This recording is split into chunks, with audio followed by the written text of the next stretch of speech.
as always, in these episodes of Building the Beast, I am joined by my buddy, my co-host, Dane Brugler.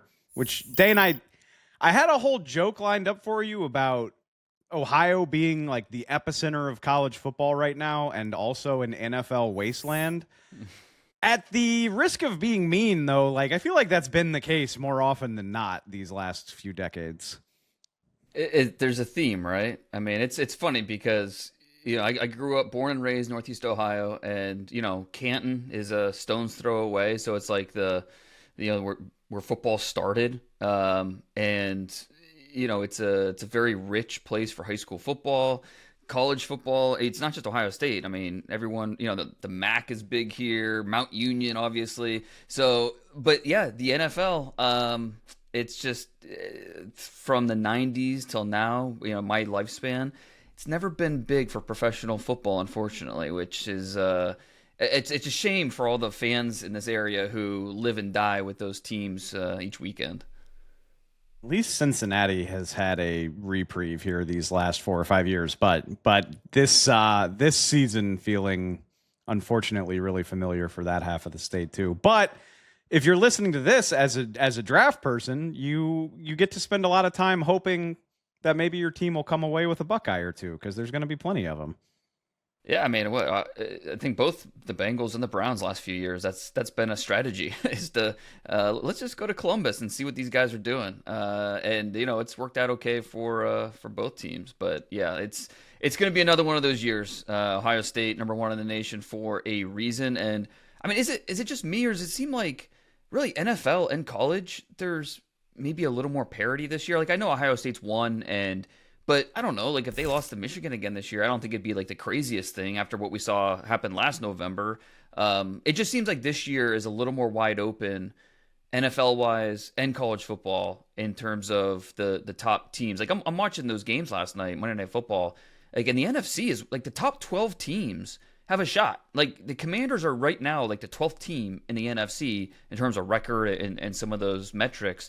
It just seems like a little more, and I know the AFCs, they've got some more bad teams, but some of the surprise teams, whether it's the Colts or what the Chargers are doing, or the Patriots, it just seems like a little more wide open. College, there's not, against maybe with the exception of Ohio State and maybe Miami. Like we thought Oregon was in that tier, but after what happened over the weekend, maybe not. So it just feels like right now, at least this season, NFL, college football, a little more wide open at the top than maybe we are expected to see year in, year out.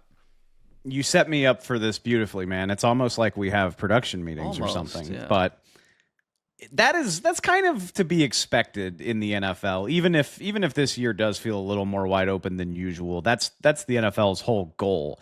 It's not as normal to see it in college football, and it really does feel like this could be the new normal with NIL increasing the desirability of many other teams outside of the usual suspects. And you're absolutely right. There are more good teams and conversely fewer just absolutely dominant teams than it feels like we've ever seen before. I mean, I think last season was a similar story, but we're really hammering it home this year. And I want that to be the theme of this show. We call it Building the Beast. We're not here to fixate on the best programs that are chock full of blue chip prospects. We want to look throughout the college football landscape and tell you who you need to be looking for across the sport. There are good players everywhere.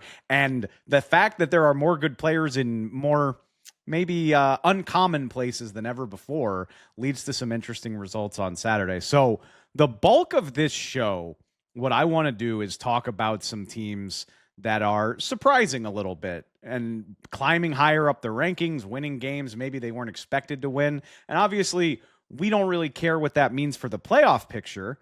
But if you're stringing enough wins together in a row, I want to know who these guys are that are helping you do it. So that's the goal today. And we've talked about them plenty before, but mainly in the context of their quarterback. And that is the Indiana Hoosiers, who, look, I'm sorry. I'll wear it. I don't care. I expected Oregon to win that game. I expected that game to look a lot like what it did last year for Indiana, which is, yes, you are definitely a good team, but there's levels to this stuff. We saw what Indiana looked like against Ohio State and against Notre Dame.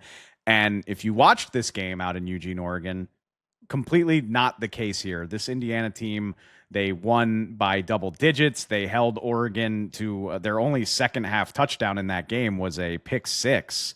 They just absolutely maybe beat the brakes off the Ducks is a little harsh, but they firmly outplayed Oregon. And so I want to highlight some of the guys on this team that are making this thing go. What did you think of Indiana on the whole on Saturday, Dane, and just what they're doing this season?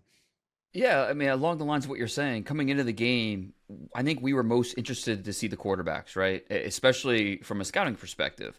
And honestly, both these guys, Dante Moore, Oregon, Fernando Mendoza, Indiana, it was probably the most underwhelming performance for both that they've had all season.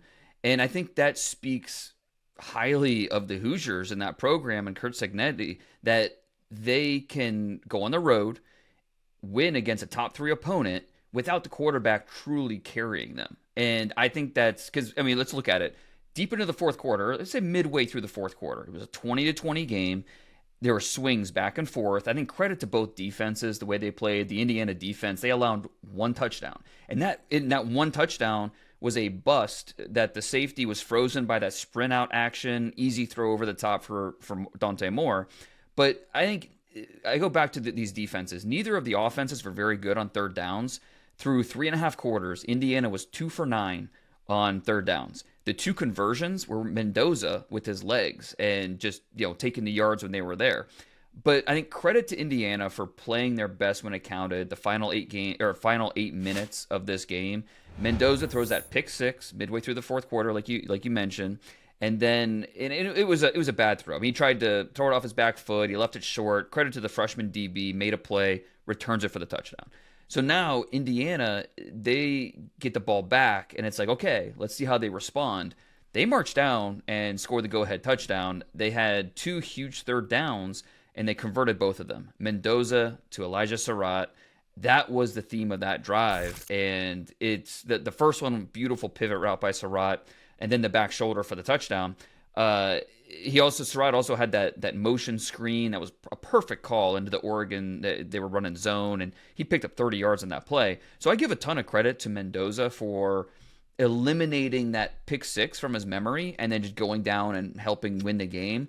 But to me, and this kind of goes along with the way you wanted to set up this conversation, Sarratt was the key takeaway from that drive. 3 catches, 3 targets, 3 catches, 50 yards, and the winning touchdown.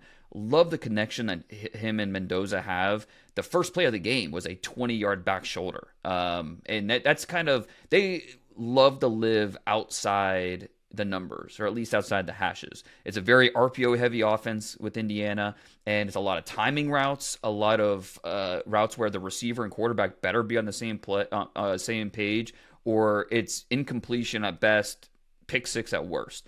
And you can tell how in tune these two guys are. With Sarratt, I mean, he's a good-sized target, 6'2", 210. I think he'll probably run in the 4.4s. Now, it might be a 4.48, but it'll be in the 4.4s. I really like his short area quickness. I think we saw it on that pivot route where, okay, sell the slant, hard stop, burst back outside. He's a former hooper, and I think that's very unsurprising when you watch his play style. Reliable hands, you like the body control. I wish he was a little better in contested situations, but Sarratt's a player, man, and he's got a fun journey. He was a 0-star recruit. I think he was one of those guys that COVID, it really impacted his recruitment and his the ability for teams, for colleges to get eyes on him. He starts out at St. Francis, which is an FCS program, was pretty good that one year, transfers to James Madison, had his breakout in 2023, transfers to Indiana last year. And so these past 2 years, he has been outstanding. He leads the FBS right now in first down catches. He has an 80% rate of moving the chains or scoring a touchdown on his receptions. And so he's really putting himself in the mix to be a potential top 100 pick. was the number one thing that stood out to me watching the Indiana offense back was, I mean, Sarratt for sure, but and a guy that you've mentioned several times, but Omar Cooper Jr. as well. And you're so right. Like Indiana was feasting outside the hashes in this game. Like the trust that Mendoza has in those two guys to go out and win their matchups, and they did time and time again. I mean, Sarratt, just as a ball winner, and the separation that he was able to create, and the trust that Mendoza had to make anticipatory throws and get the ball to him. And then Cooper is just a very quarterback friendly target. That was my big takeaway from him. Like if you put it on him, he's going to come away with it. I mean, the one-handed snag that he made and the run after catch, and then there break a to pick up tackle. First down. Exactly. Yeah, that was awesome. Those two guys are incredibly impressive. And yeah, man, Curt Cignetti, I mean, I think this whole thing starts with getting Fernando Mendoza to come over from Cal, but his eye for talent is very, very impressive. And obviously, Indiana being what it's been for most of its history, you're counting on identifying and developing lesser known players into more polished products. And it looks like a few of these guys are going to have a shot to be drafted high in this upcoming draft. These three in particular, but across the roster, I mean, with the development that we've seen from these teams over the last couple of years, that seems sustainable. Yeah, I think you're right. And it's not just identifying the talent, but getting them on campus and then developing them. And I think that's exactly what they're doing. So much of this early success for Indiana has been the JMU transfers, guys that Curt Cignetti had at James Madison, brought over to Indiana. So now that next step will be, okay, making sure they're getting the guys from the high school level, keeping guys in state. Like Caden Curry, the Ohio State defensive end, who we've talked about before, leads the Buckeyes in sacks so far this year. He was an Indiana guy. I mean, he wanted to go to Indiana, but when Ohio State offered, it was like, this isn't really I can't pass on the Buckeyes to stay home and play for the Hoosiers. And you understood that decision 4 years ago. Now it's a much tougher decision for these guys. And so I think that'll be key for Cignetti. I think, well, first and foremost, hopefully, and I'm not the first one to suggest this, but hopefully he stays at Indiana. I mean, Penn State obviously has a big opening we'll talk about here in a little bit. Would love to see Indiana hold on to Cignetti and let him keep developing the program and all that. But and I mentioned the JMU transfers on defense. The one guy that sticks out more than other is Aiden Fisher, the linebacker. He's another JMU guy. He is the straw that stirs the drink on that side of the ball. He's a little undersized. He's 6 foot, 230 pounds.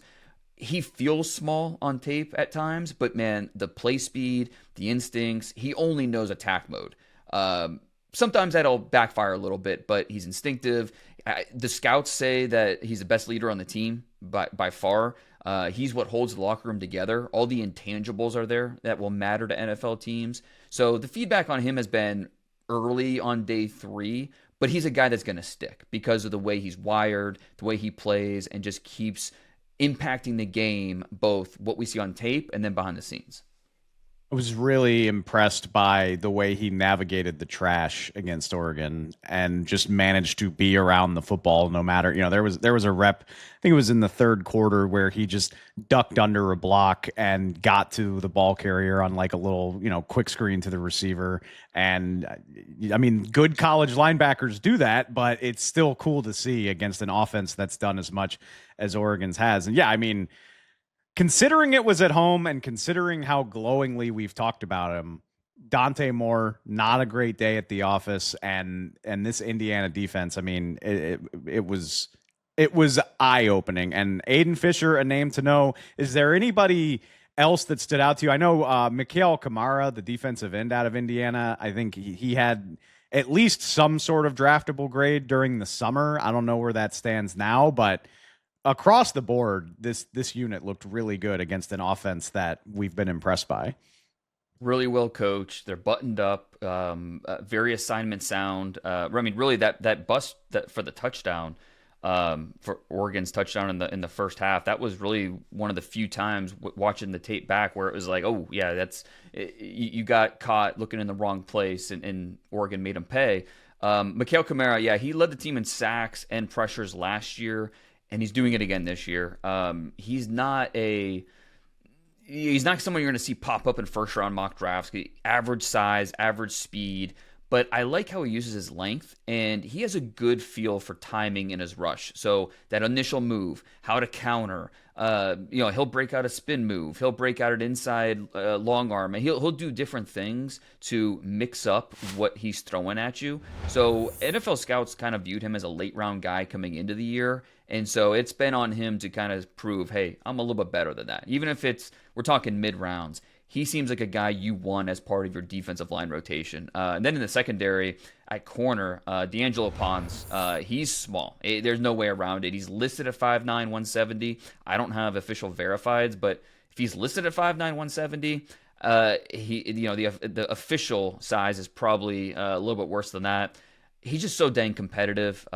It seems almost, we say a lot with these undersized guys, always feisty. He kind of fits that bill. I mean, it's exactly what he is. He will get after it. He makes up for his lack of size with the way he competes, how physical he is. So D'Angelo Pons, he's a junior. If he does come out, I think he'll be, somewhere in that probably third, fourth round mix, because the size will work against him. But he's someone that you can see sticking in the league.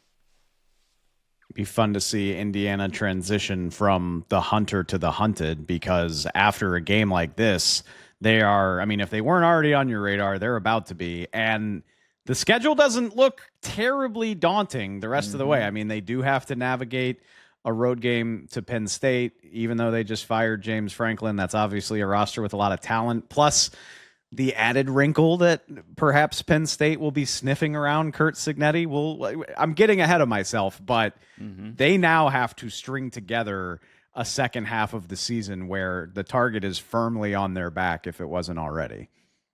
No doubt. And last week on the pod, we mentioned, it's looking like Ohio State-Oregon showdown, Big Ten championship game, because they didn't play in the regular season. Well, hey, same thing with Indiana. Ohio State, Indiana do not play in the regular season, but at this rate, it's sure looking like we could see these two teams match up at the Big Ten championship game at the end of the year. And Ohio State got the best of them last year. It was a pretty competitive game. And Caleb Downs' punt return touchdown kind of swung things later on, but this is it feels like a different Indiana team this year. And so I think sign me up for that one. I think it'd be a lot of fun to watch.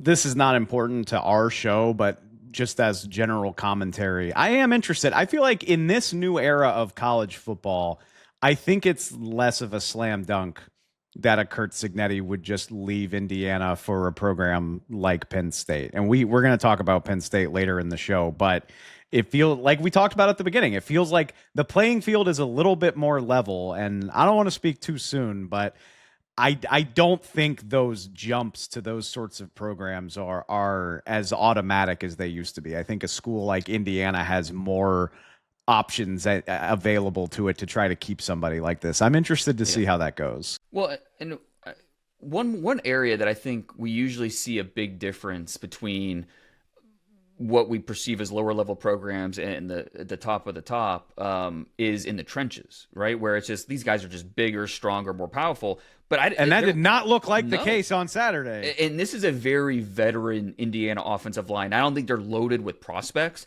I think probably Carter Smith, the left tackle, is probably the best of the group, and he's a junior. The Coogan, the transfer center from Notre Dame. He's solid, but he's more of a PFA who's trying to convince scouts he belongs in the draft. But it just goes to, I think, what we mentioned before, how buttoned up they are, the coaching. They will hit you in the mouth. They are very physical, and there wasn't a ton of plays in this game where you thought, oh yeah, the Oregon defensive line or offensive line just dominated their opponent in this one. So this Indiana team, it's not just the quarterback, it's not just the skill talent. The defense shows up as well at every level, and the offensive line plays well enough to give their team a shot. So yeah, I think this team is for real. They belong in the where they're ranked. Curt Cignetti, I was debating people on Twitter yesterday or Saturday during the game about where Cignetti belongs in the hierarchy of coaches in college football. And I said, listen, guys, what's his biggest win so far at Indiana? Is it Illinois? I mean, we just doesn't have that yet. All right, well, he got it on Saturday against Oregon. He now has that one win you can point to and say, hey, that's something that you can really build off of. He's got it now, a program-defining win for Indiana. It'll be fun to keep track of how they keep that going. We got plenty of other surprise teams we want to get to, teams that maybe we haven't featured a lot on this show that are making a name for themselves and their prospects.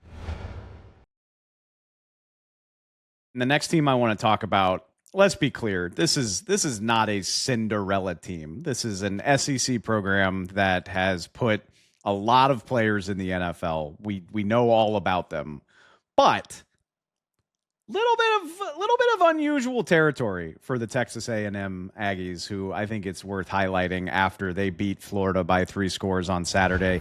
They are 6-0 for the first time in a decade. They are ranked in the top 5, looking very much like they belong in the SEC championship picture, at least at the halfway point of the season.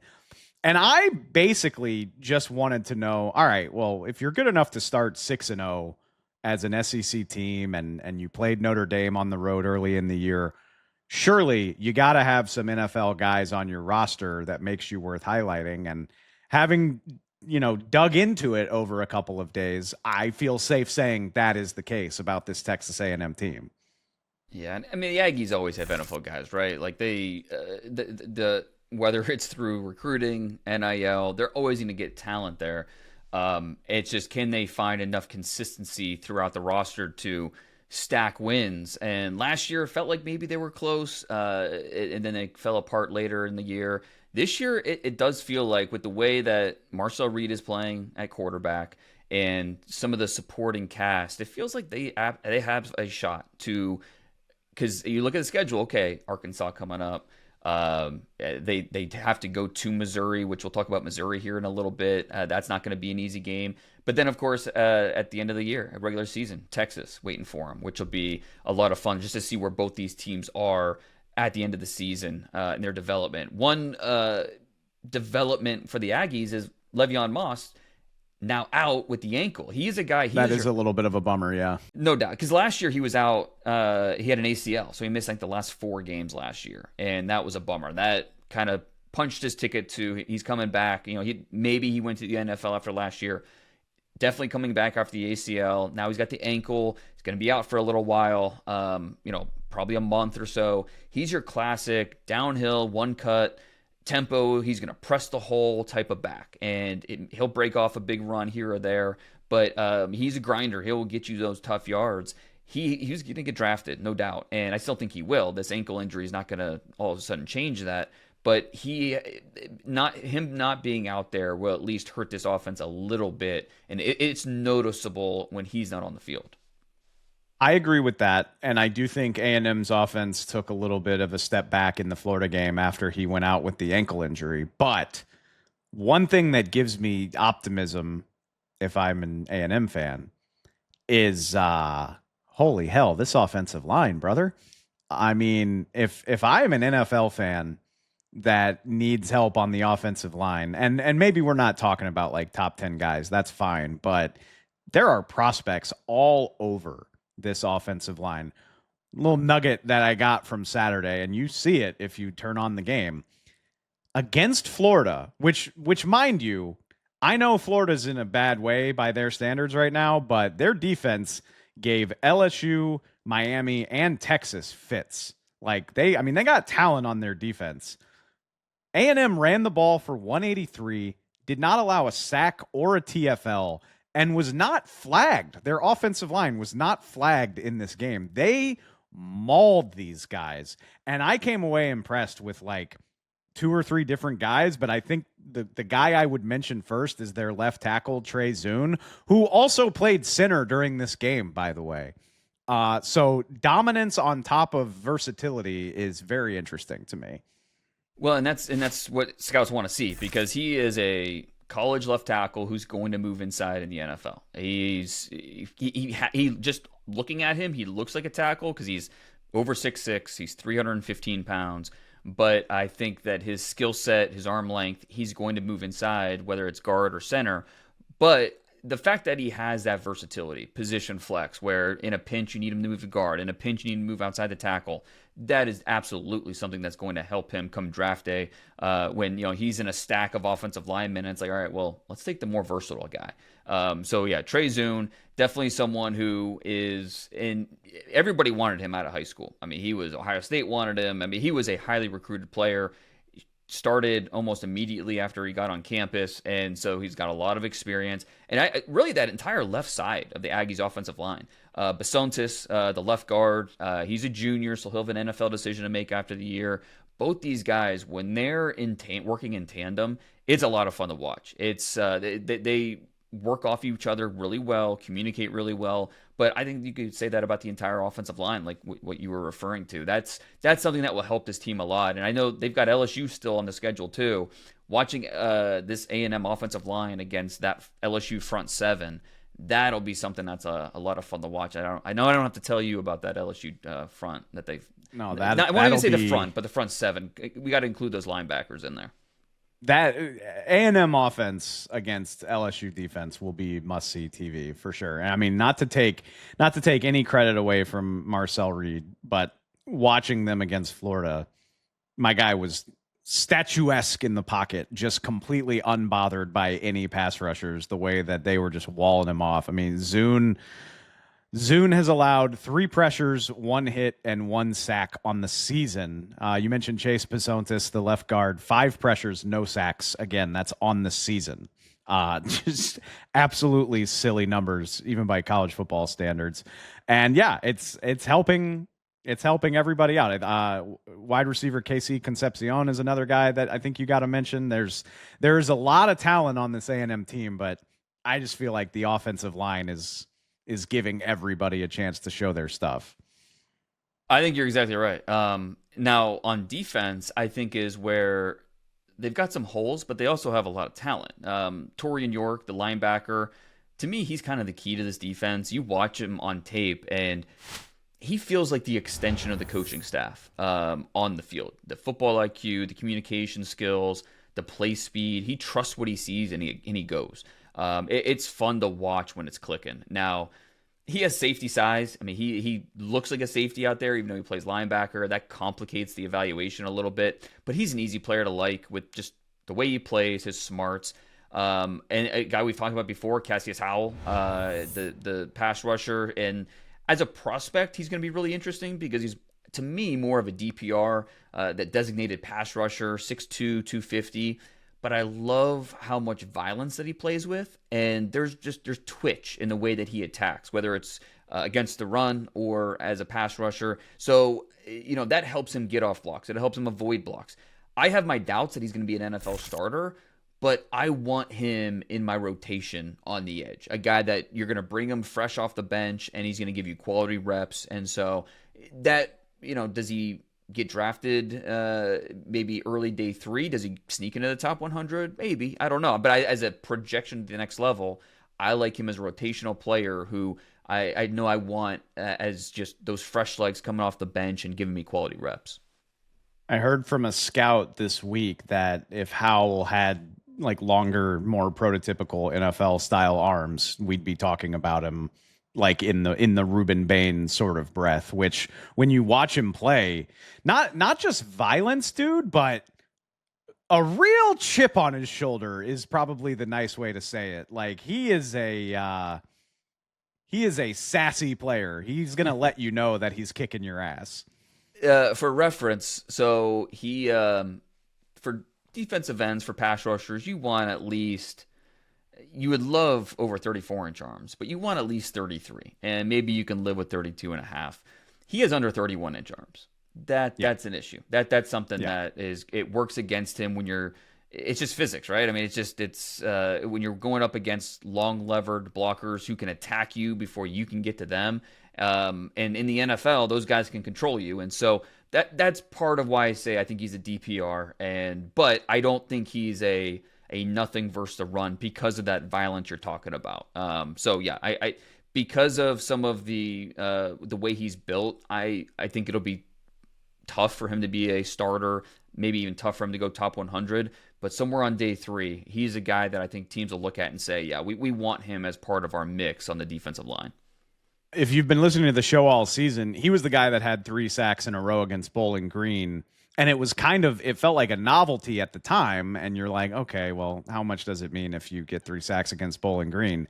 He has 8 sacks on the season. He has 5 sacks in SEC play, and another 3-sack game against Mississippi State. So at the very least, he is producing consistently and impressively against stepped up competition. So David Bailey, our guy from Texas Tech, is the only player from a Power 4 team that has more sacks, and I think he's at 8.5. So that's a good number to have in the SEC, no doubt. We've talked plenty about Texas Tech, but David Bailey, by the way, with another silly performance against Kansas over the weekend, just video game numbers. Yeah. It's I think it's fair to question some of the tackles he's going up against, but you know what? He can't help that. You know, he's going out there and beating the guy in front of him, and you know, he deserves all the first round love for what he's doing. Anybody else from A&M that we're forgetting about? I know we've talked about Will Lee on this show before, the cornerback. Yeah, I mean, Will Lee, he snuck into my top 50 as a guy that is. I mean, A&M, they run so much zone, and so you know, I think he's a player that is smart, he's instinctive, and I think he works well like that.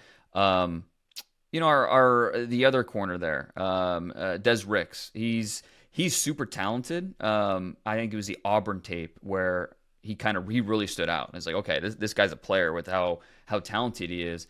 But then, you know, watch him get like the Florida tape, and they kept targeting him over and over again. And the missed tackles were really an issue with Ricks. You know, I don't need my corners to be outstanding tacklers, but I need you to get them on the ground, plain and simple. You cannot miss tackles, especially the way today's NFL game is.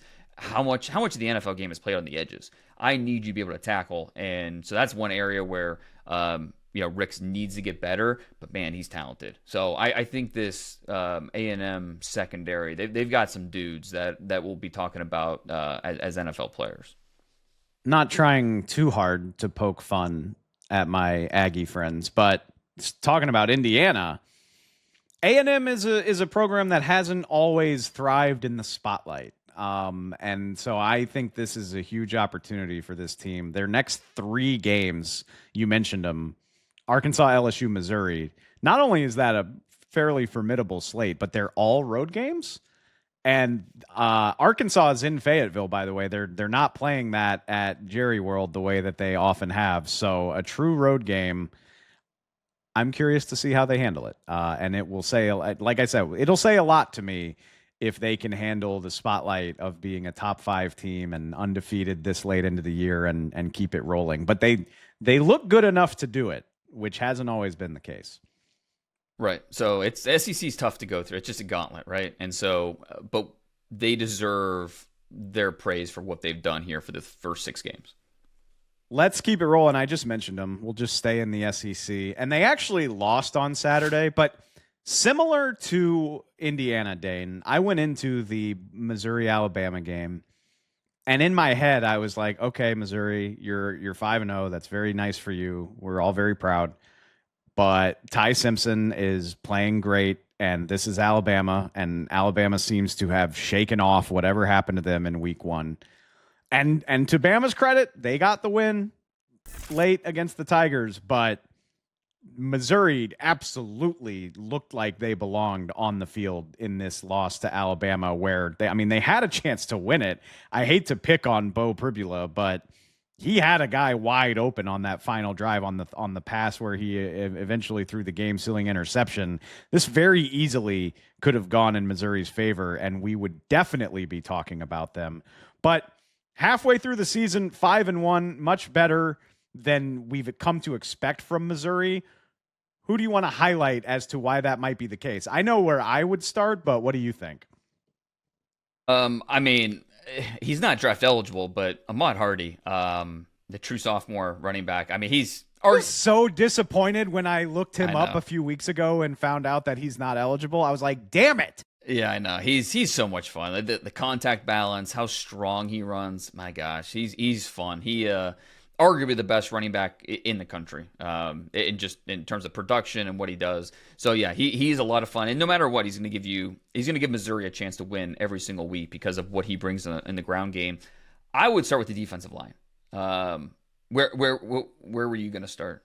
I'm curious. That's exactly where I was going to start, because if you flick on this game, you just watch these guys wreaking havoc on Alabama's defensive line. They were, I mean, and I think we've brought up Zion Young a few times on this show, but Damon Wilson also really caught my eye. And so I went, I did some digging after I watched this game back, and I was like, Missouri has 3 defensive lines that had draftable grades during the summer, like good draftable grades, by the way, heading into the season. And I'm not surprised that that's the case between Zion Young, Damon Wilson, and Chris McClellan. Yeah, and at least 2 of them are transfers, right? Because Damon Wilson, Georgia, McClellan, Florida, I believe. And Zion Young, he made my top 50, preseason top 50, snuck in there, and a lot of it was based on potential and upside, because this is a guy that's 6'5", 255 pounds, super long arms, and I think sometimes we can get obsessed with the length and how much it matters. Against Alabama, you saw how much that length mattered, whether it was poking the ball out for the forced fumble, which if his arms are an inch shorter, he's not getting to it. Some of the plays where blockers are just not able to control him because of the way he can out-lever and out-leverage the point of attack. And sometimes it works against him because he's a little bit taller and he needs to be a little more natural with his knee bend to get underneath guys. But with that length, it helps make up for some of the leverage concerns with him. But the way that those guys are playing, the constant pressure they're putting on the pocket, on the quarterback, they play just as well versus rushing the passer as they do stopping the run as well. That defensive line as a whole is just a lot of fun to watch, and they've done a really nice job. You can tell it was a point of emphasis. Let's build up this defensive line and make sure that it's going to be a strength to our team. Bama's right tackle, all due respect to him, had a rough time with these guys. I was curious for your thoughts on how Kadyn Proctor held up. Proctor, man, he's a struggle, right? It's just like every week is something a little bit new with what he's on the ground too much. There are some plays that you're like, all right, yeah, we're going in the right direction. The timing's a little bit better. But then he'll have a few plays where it's just like, oh man, what are you doing? Like, it's the hands and the feet aren't on the same page. He gets out leveraged way too easily. He's not getting the proper depth in some of his pass protection. I thought overall Missouri was better than some of what he did earlier in the year, but as a whole, it's just not what you want to see from a guy we thought could be a top 10 pick. I don't know. What did you see when you watched him? I mean, there was the one rep that stands out to me. I think it was Zion Young just like took him for a ride and like dumped him behind the quarterback. And I think Ty Simpson got out of it and checked down, which, oh yeah, by the way, Ty Simpson, I think he's my favorite quarterback playing college football this year. I'm not trying to stack anybody or make projections, but Ty Simpson, the light bulb is on and stays on. I am very impressed with this guy. But yeah, Kadyn Proctor, I thought it was up and down. It certainly wasn't bad enough to stop Ty Simpson from doing what he needed to do. But I think you said it best, dude. On Saturday, I messaged you about Ty Simpson, and you said Mac Young with better mobility, which Mac Jones, Mac Young, Jesus. Mac Jones, yeah, with better mobility. I liked that a lot because like his athleticism, his mobility is a weapon. Like he has it. He's not some statue back there. On top of his processing and the throws that he's capable of making, I think the world of the guy. Yeah, and when you dig into his background, you're like, oh, his dad is a 20-year head coach at the FCS level. Okay, that a little bit of that rubbed off on him. You can tell he, grew up around the game with the way that he carries himself, the way he plays, and oh yeah, okay, he starting at 3 years old, he was in a college football locker room and on the practice field, and so he got his football education. Right there on the practice field at a Division I program. So that I think speaks a lot to the way he grew up. It's Jim Harbaugh gave him his first scholarship when he was in the 8th grade. This is a guy who has been people have liked for a long time. It's just that it's just so rare nowadays that a guy graduates college before he gets his first start at the college level. Like that just doesn't happen. But he waited his time behind Bryce Young and then 2 years of Jalen Milroe. And since, it's tough with a guy that has literally a handful of starts. Like, how excited do you get? We've kind of gone through this with Dante Moore at Oregon. We're going through this right now with Ty Simpson. It's like, man, what he's doing out there is really impressive. It's all repeatable. It's all very consistent. You can understand his decision making, why he's doing this, why he's doing that. He will use the entire field. He'll find that backside dig. He will find the open receiver. He had a couple plays in this game on the Missouri tape that were just like, okay, yeah, that might be his best throw of what he's done all year. So I'm with you. I'm a big fan of Ty Simpson. Figuring out exactly where he falls in the pecking order of these quarterbacks is a different discussion, just in terms of, all right, what's his ceiling at the next level, and does he even come out after this year? Like, he's an older guy, and so I could absolutely understand if he does, but he'll have 13, 14, whatever it is, starts to his name, and that's not ideal for going to be an NFL pro. But it's we at least have to bring up Ty Simpson, because each week he is doing something that makes you sit up in your seat and say, all right, this guy is for real. We don't have to stack anybody. It's not even Halloween yet. We can simply say, thank you. Ty Simpson is off to a pretty exciting start to his career, and what that might mean for his draft stock. Anyway, the point being, go watch Missouri's defensive line. They play Auburn this weekend, which not a good record, but some good offensive linemen on that team. That'll be fun to watch. Another exciting team in Ohio, Dane. It's not Ohio State, but the Cincinnati Bearcats, off to a 5-1 start, playing some good football as of late. To quote our buddy Robert Mays, they have my attention. What can you tell me about them? Yeah, and I was pretty excited for them coming into the year, knowing some of the talent that they had.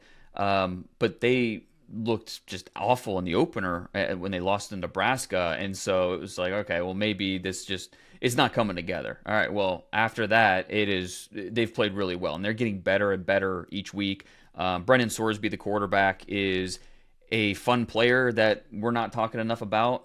He's a junior, and he might not be in this class. I'd love to see him go back, get better, just be a little more consistent with his mechanics and some of his timing and his accuracy. But if you take his 10 best highlight throws from this year, you're going to say, sign me up. And he is a fun player. He's big and he moves well. He's a really good athlete for that size. And he has javelin shots all over his tape. So Brendan Sorsby is a name to know. Joe Royer, one of my top tight ends. We talked about him last week a little bit. On defense, Jake Golday, linebacker that I'm super excited about. 6'4", 240, can run, can blitz, can drop, can cover. And then Dante Corleone, the Godfather, one of the best nicknames in college football. So he's a Cincinnati guy through and through. Had chances to leave. He's not going anywhere. He's a Cincinnati guy. Hopefully the Bengals draft him. That'd be a lot of fun. He's more of your short, squatty run plugger. Not very rangy, but he'll hold the point of attack. And so there's definitely a need around the league for those types of guys. Stop me if you've heard this before, but a Big 12 team playing good football that doesn't have too daunting of a schedule up in front of them. But I can't wait to see how the Big 12 shakes out with all the weirdness that's still to come in league play there. Utah is a good team. I mean, obviously Texas Tech, they're top 10, they're undefeated. Like, we've talked a lot about Texas Tech and what they're doing.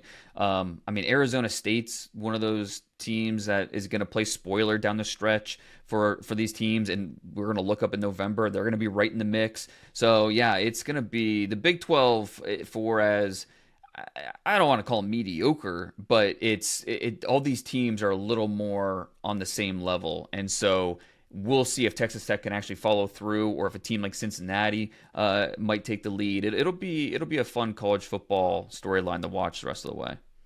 Few new teams, plenty of new prospects for you to keep your eye on moving forward. Penn State was undefeated, playing for the top of the rankings, all of the prestige imaginable just a few weeks ago, and now James Franklin is out of a job. The Nittany Lions fall from preseason number 2 to out of the polls and looking for a new coach. One of the wildest stories I can remember in college football in recent memory. Obviously, from the standpoint of like who Penn State might hire and all that good stuff, like that doesn't pertain to us. But I want to have a conversation with you about what this means for a Penn State roster that, as disappointing as the Nittany Lions might be, is still chock full of NFL talent.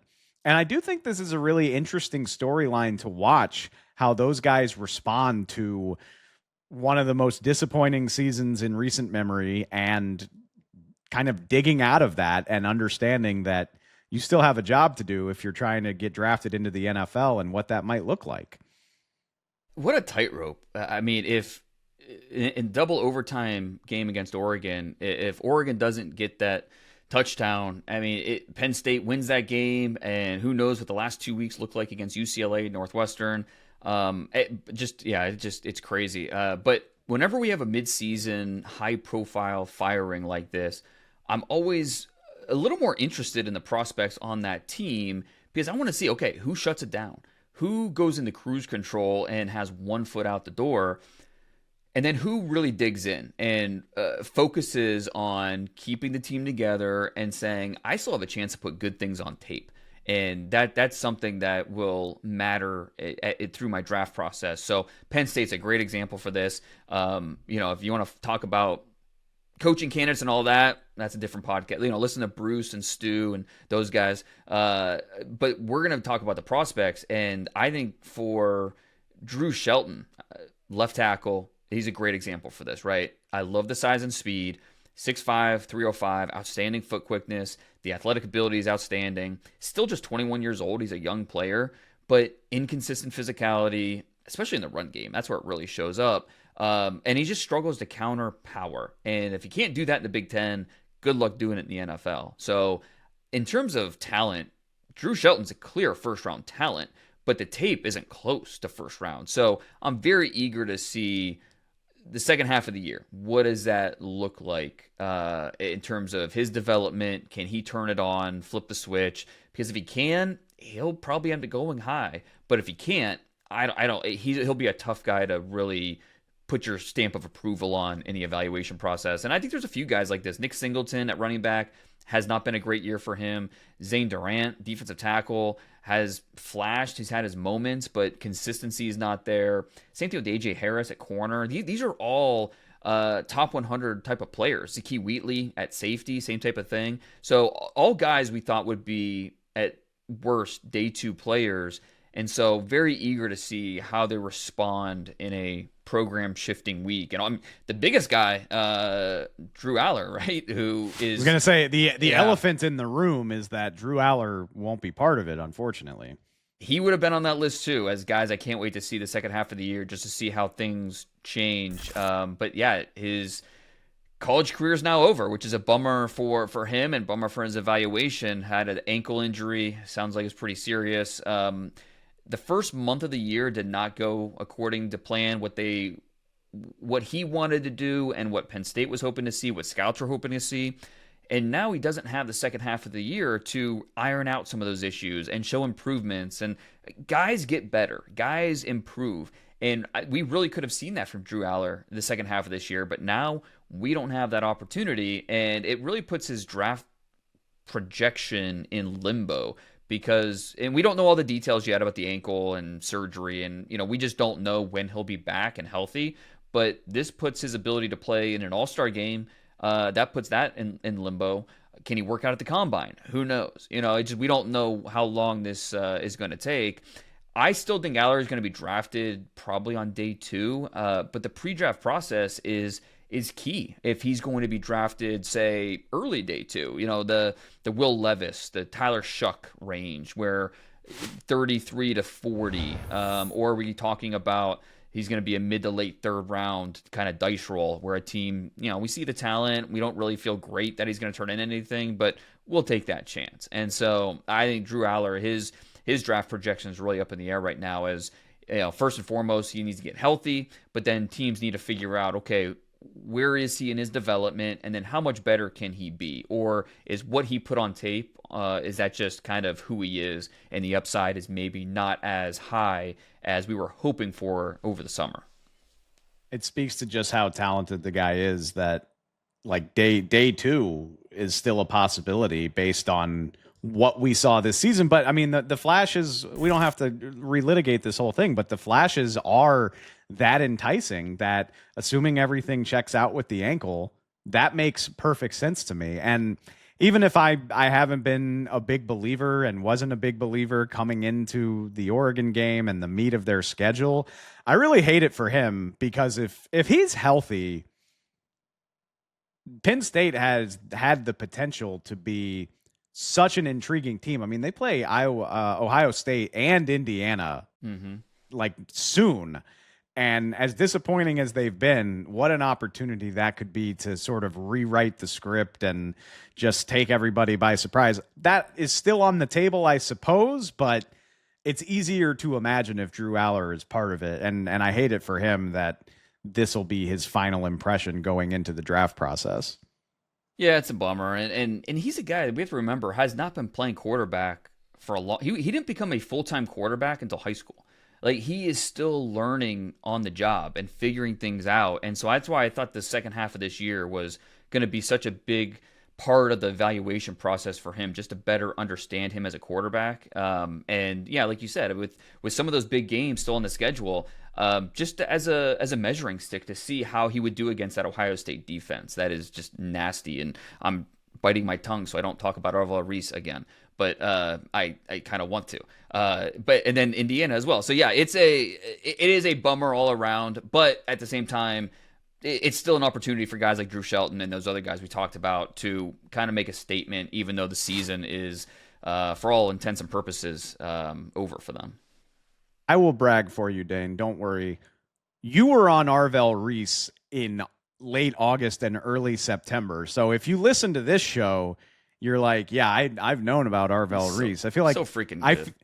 I feel like the national spotlight has finally caught up to Arvell Reese, whereas here on Building the Beast, he's old news. Like, we know he's the man already, and that's courtesy of you, my friend. It's funny because if you read my preseason top 50, and before the season started, I had a line in there about Arvell Reese because I credit to a scout that said, hey, he's not in here, but he will be by the end of the year. So he saw it coming, and after the Texas game, yeah, you could tell right away this guy's different. It's a matter of, and I took some heat for saying he's gonna be drafted ahead of Caleb Downs, but I'm holding true to that because what Arvell Reese is putting on tape is guys that go top 5, top 7. He's gonna go. He is nasty. The length, the strength, the speed, the versatility he gives you. It's really unique, and so I hope he keeps it up the rest of the year because the talent is out of this world, and it really makes that Ohio State defense a lot of fun to watch. It's my favorite subplot of the season is Dane just never wrong, just early as Arvell Reese ascends into superstardom. All right, before we get out of here, we can do it quickly, but another very enticing looking week in college football if you're trying to have your eye on some prospects. Shout out the Friday night game. It gets us started a little bit early. Louisville, Miami. We've talked plenty about Ruben Bain. Another opportunity for Carson Beck. Your guy, Chris Bell, the wide receiver on Louisville. Plenty of reason to tune into this if you're not busy on Friday night. Yeah, and Louisville feels like one of the few teams left on Miami's schedule that could maybe pull an upset. Yeah, ACC, they have 3 teams in the top 25 right now. Miami, obviously, and then Georgia Tech and Virginia, neither of which is on the Hurricanes schedule this year. So, Louisville, we know they have a a passing attack that will at least put up points and yards, and Chris Bell is a big reason for that. I think it's going to be a hard time keeping up with Miami at the end of the day, but they'll at least, hopefully, will keep it close for 3 quarters. This is a great spot to mention. We highlighted the LSU South Carolina matchup heading into last week, and for both Garrett Nussmeier and Lenoris Sellers, I just came out of it in the same spot, really, where like Sellers displayed all of the athleticism that you would want to see, and just was nothing doing against that LSU defense.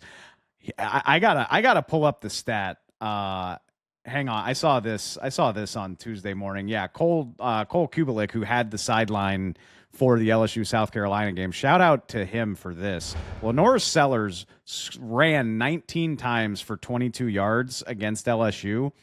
His total distance traveled in the game was 894 yards. Like LSU had him on the run.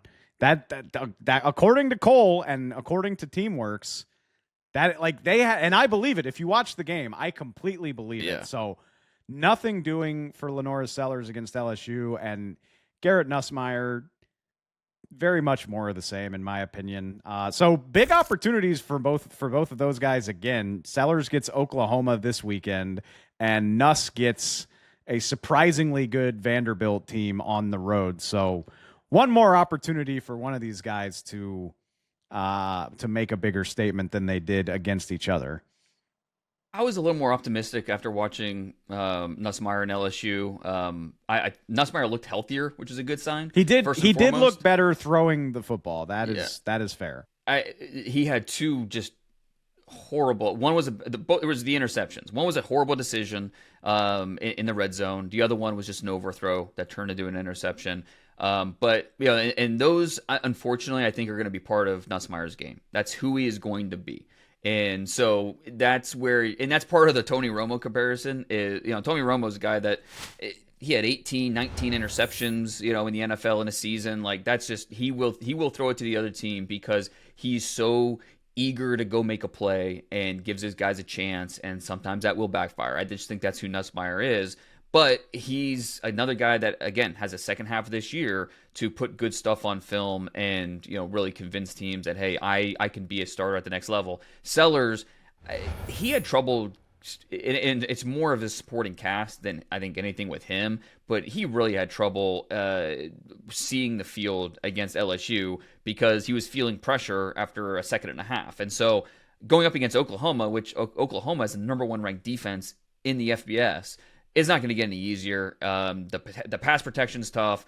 I just hope the Gamecocks come with more answers, whether it's boots and movement with the pocket. Just you have to lean into that athleticism to give him time to go make plays. If you're just trying to win in the drop back game, it's not going to work with the pass protection your team's giving you. USC, Notre Dame, definitely a game worth highlighting. We've talked Mikail Kamara just continues to be a badass, and obviously we know about the talent on Notre Dame. That is definitely something worth turning into on Saturday night. And another big matchup weekend in the SEC elsewhere, Tennessee, Bama, and Georgia, Ole Miss, which I guess Ole Miss probably qualifies for a team that has exceeded expectations a little bit.